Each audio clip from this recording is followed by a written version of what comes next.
Item ಯಾವುದೇ ಇರಲಿ try ಮಾಡಿ ಆಚಿ ಚಿಕನ್ ಮಸಾಲಾ. ಧಾರವಾಡದ ಯೋಗೇಶ್ ಗೌಡ ಮರ್ಡರ್ ಕೇಸ್ ಪ್ರಕರಣಕ್ಕೆ ಸಂಬಂಧಪಟ್ಟಂತೆ ಹೈಕೋರ್ಟ್ ಮೆಟ್ಟಿಲೇರಿದ ಶಾಸಕ ವಿನಯ್ ಕುಲಕರ್ಣಿ.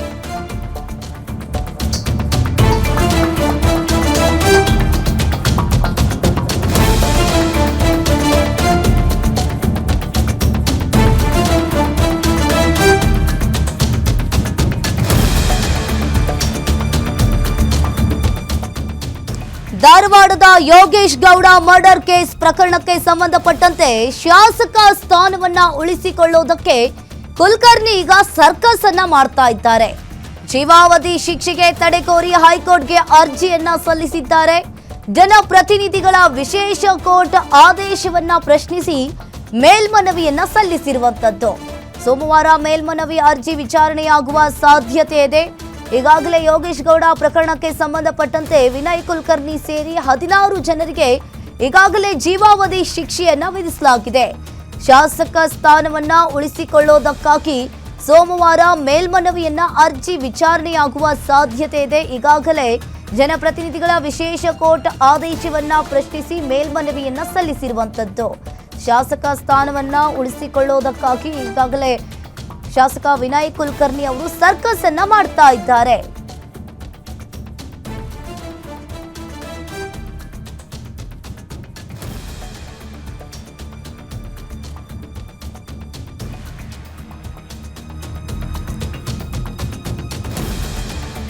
ಯೋಗೇಶ್ ಗೌಡ ಕೊಲೆ ಪ್ರಕರಣಕ್ಕೆ ಸಂಬಂಧಪಟ್ಟಂತೆ ಈಗಾಗಲೇ ಶಾಸಕ ವಿನಯ್ ಕುಲಕರ್ಣಿ ಸೇರಿ 16 ಜನರಿಗೆ ಜೀವಾವಧಿ ಶಿಕ್ಷೆಯನ್ನ ನೀಡಲಾಗಿದೆ. ಇನ್ನು ಶಾಸಕ ಸ್ಥಾನವನ್ನ ಉಳಿಸಿಕೊಳ್ಳುವುದಕ್ಕಾಗಿ ಒಂದ್ ಕಡೆ ವಿನಯ್ ಕುಲಕರ್ಣಿ ಅವರು ಸರ್ಕಸ್ ಅನ್ನ ಮಾಡ್ತಾ ಇದ್ದಾರೆ. ಏನಾದ್ರೂ ಧಾರವಾಡದ ಯೋಗೇಶ್ ಗೌಡ ಮರ್ಡರ್ ಕೇಸ್ಗೆ ಈಗ ಕೋರ್ಟ್ ಜನಪ್ರತಿನಿಧಿಗಳ ವಿಶೇಷ ಕೋರ್ಟ್ ಆದೇಶವನ್ನ ಪ್ರಶ್ನಿಸಿ ಮೇಲ್ಮನವಿಯನ್ನ ಸಲ್ಲಿಸಿರುವಂತದ್ದು. ಸೋಮವಾರ ಮೇಲ್ಮನವಿ ಅರ್ಜಿ ವಿಚಾರಣೆಯಾಗುವ ಸಾಧ್ಯತೆ ಕೂಡ ಇದೆ.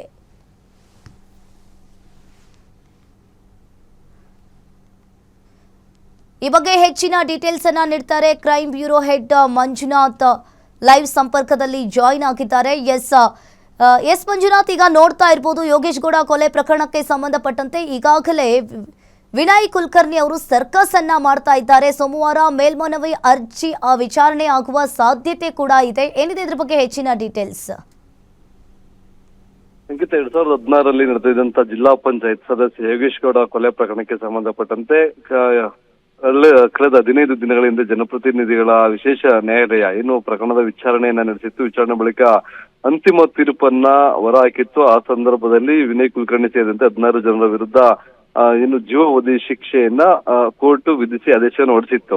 ಈ ಸಂಬಂಧಪಟ್ಟಂತೆ ಈಗ ಜನಪ್ರತಿನಿಧಿಗಳ ಕೋರ್ಟ್ ಕೊಟ್ಟಿರ್ತಕ್ಕಂಥ ಆದೇಶವನ್ನ ಪ್ರಶ್ನಿಸಿ ಹೈಕೋರ್ಟ್ಗೆ ಮೇಲ್ಮನವಿ ಸಲ್ಲಿಸೋದಕ್ಕೆ ತಮ್ಮ ವಕೀಲರ ಮುಖಾಂತರ ಚರ್ಚೆ ನಡೆಸಿದಂತ ವಿನಯ್ ಕುಲಕರ್ಣಿ ಅವರ ಕುಟುಂಬ ಸದಸ್ಯರು ಈಗ ಹೈಕೋರ್ಟ್ಗೆ ಒಂದು ಮೇಲ್ಮನವಿಯನ್ನ ರಿಟ್ ಅರ್ಜಿಯನ್ನ ಸಲ್ಲಿಸಿದ್ದಾರೆ. ಆ ಅರ್ಜಿಯಲ್ಲಿ ಇನ್ನು ಜನಪ್ರತಿನಿಧಿಗಳ ಕೋರ್ಟ್ ಕೊಟ್ಟಿರ್ತಕ್ಕಂಥ ತೀರ್ಪನ್ನ ಪರಿಶೀಲನೆ ಮಾಡಬೇಕು ಅಂತಕ್ಕಂಥ ಒಂದು ಮನವಿಯನ್ನ ಮಾಡ್ಕೊಂಡಿರ್ತಕ್ಕಂಥ. ಯಾಕಂತಂದ್ರೆ 1 ತಿಂಗಳ ಅವಧಿಯಲ್ಲಿ ಅವರ ಈ ಒಂದು ಪ್ರಕರಣಕ್ಕೆ ಸಂಬಂಧಪಟ್ಟಂತೆ ಒಂದು ತಡೆಯಾಜ್ಞೆ ಅಥವಾ ಏನಾದ್ರು ವಿನಾಯಿತಿ ತಂದಂತ ಸಂದರ್ಭದಲ್ಲಿ ಅವರ ಶಾಸಕ ಸ್ಥಾನ ಉಳಿಯುತ್ತೆ, ಇಲ್ಲವಾದಲ್ಲಿ ಅವರ ಶಾಸಕ ಸ್ಥಾನ ಸಹ ತೆರವಾಗುವಂತ ಸಾಧ್ಯತೆಗಳಿರ್ತಕ್ಕಂಥದ್ದು. ಆ ಹಿನ್ನೆಲೆಯಲ್ಲಿ ಏನಾದ್ರು ಹೈಕೋರ್ಟ್ಗೆ ನಾವು ಮೇಲ್ಮನವಿ ಅರ್ಜಿಯನ್ನ ಸಲ್ಲಿಸಿ ಈ ಪ್ರಕರಣದಲ್ಲಿ ಒಂದು ತಡೆಯಾಜ್ಞೆಯನ್ನ ತಂದಿದ್ದೆ ಆದ್ರೆ ಶಾಸಕ ಸ್ಥಾನ ಉಳಿಯುತ್ತೆ. ಜೊತೆಗೆ ಈ ಒಂದು ಜೀವಾವಧಿ ಶಿಕ್ಷೆ ಏನು ಒಂದು ಪ್ರಕಟ ಮಾಡಲಾಗಿದೆ ಅದಕ್ಕೆ ಸಂಬಂಧಪಟ್ಟಂತೆ ಒಂದು ತಡೆಯಾಜ್ಞೆಯನ್ನ ನೀಡಬೇಕು ಅಂತಕ್ಕಂಥ ಒಂದು ಪ್ರೇಯರ್ ಅನ್ನ ವಿನಯ್ ಕುಲಕರ್ಣಿ ಅವರು ಆ ಒಂದು ಅರ್ಜಿಯಲ್ಲಿ ಮಾಡಿಕೊಂಡಿದ್ದಾರೆ. ಇನ್ನು ಈ ಅರ್ಜಿ ವಿಚಾರಣೆ ಸೋಮವಾರ ಬರುವಂತ ಸಾಧ್ಯತೆಗಳಿದೆ ಅಂತಕ್ಕಂಥ ಮಾಹಿತಿ ಲಭ್ಯವಾಗಿರ್ತದೆ. ಸೋಮವಾರ ನಡೀತಕ್ಕಂಥ ವಿಚಾರಣೆಯಲ್ಲಿ ಏನಾದ್ರೂ ವಿನಯ್ ಕುಲಕರ್ಣಿ ಪರ ವಕೀಲರು ಮಾಡ್ತಕ್ಕಂಥ ವಾದ ಅದಕ್ಕೆ ಏನಾದ್ರು ಆಕ್ಷೇಪಣೆಯನ್ನ ಸರ್ಕಾರಿ ಪರ ವಕೀಲರು ಸಲ್ಲಿಸಿದಂತ ಸಂದರ್ಭದಲ್ಲಿ ಅದನ್ನ ಮುಂದೂಡಲಾಗುತ್ತೆ. ಒಂದು ವೇಳೆ ಏನಾದ್ರು ಜನಪ್ರತಿನಿಧಿಗಳ ಕೋರ್ಟ್ ಕೊಟ್ಟಿರ್ತಕ್ಕಂಥ ತೀರ್ಪು ಅದರಲ್ಲಿ ಯಾವ್ದಾದ್ರು ಟೆಕ್ನಿಕಲ್ ದೋಷಗಳೇನಾದ್ರು ಕಂಡು ಬಂದಂತ ಸಂದರ್ಭದಲ್ಲಿ ಇರ್ಬೋದು, ಅಂತಹ ವಿಶೇಷ ಪ್ರಕರಣಗಳಲ್ಲಿ ಕೆಲವೊಮ್ಮೆ ತಡೆಯಾಜ್ಞೆ ಕೊಡುವಂತ ಸಾಧ್ಯತೆಗಳಿದ್ದಾವೆ. ಒಂದು ವೇಳೆ ತಡೆಯಾಜ್ಞೆ ಕೊಟ್ಟಿಲ್ಲ ಅನ್ನೋದಾದ್ರೆ ಹೈಕೋರ್ಟ್ ನಲ್ಲಿ ಈ ಒಂದು ಮೇಲ್ಮನವಿ ಅರ್ಜಿ ವಿಚಾರಣೆ ನಡೆಯುತ್ತೆ. ಆ ಒಂದು ಪ್ರೋಸೆಸ್ ಅಂದ್ರೆ ಆಕ್ಷೇಪಣೆಯನ್ನ ಸಲ್ಲಿಸೋದಿರ್ಬೋದು, ಜೊತೆಗೆ ಅವರಿಗೆ ತಡೆಯಾಜ್ಞೆ ನಿರಾಕರಣೆ ಮಾಡುವಂತದ್ದು ಇರ್ಬೋದು, ಇವೆಲ್ಲ ಆಗತ್ತೆ.